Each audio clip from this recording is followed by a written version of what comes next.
د کونړ او باجوړ ترمنځ پر ډیورنډ کرښه له پاکستاني ځواکونو سره نښته شوې ده.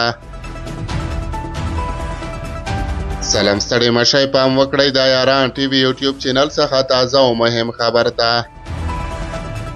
په پاکستان کې امنیتي سرچینو او ځایي اوسیدونکو رسنیو ته ویلي چې د پنجشنبې په ماسپښین د کونړ او باجوړ ترمنځ پر ډیورنډ کرښه د پاکستان پولیسات او افغانستان اسلامي امارت ځواکونو ترمنځ نښته شوې ده.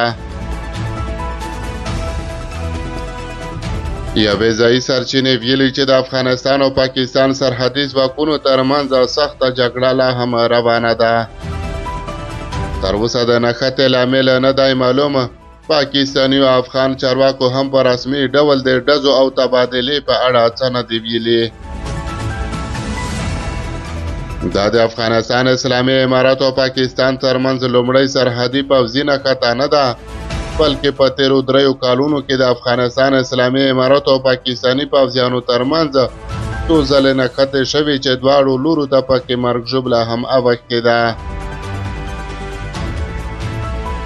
د یادو شخړو ترڅنګ د پاکستان او اسلامي امارت ترمنځ سیاسي او ډیپلوماټیکې اړیکې هم د پاکستاني طالبانو د فعالیتونو له امله ترنګلې شوې دي.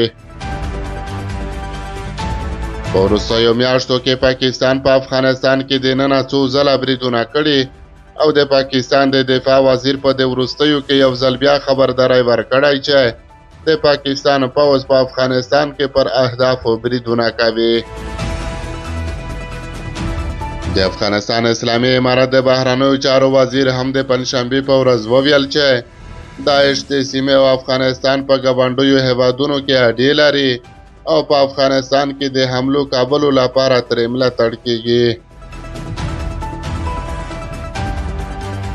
پاکستاني چارواکي پرلپسې تورونه لګوي چې د تحریک طالبان پاکستان پټن ځایونه په افغانستان کې دي، خو د افغانستان اسلامي امارت دا تورونه ردوي او وایي چې په افغانستان کې هیڅ ډول وسلوالې ډلې ته د فعالیت اجازه نه ورکوي.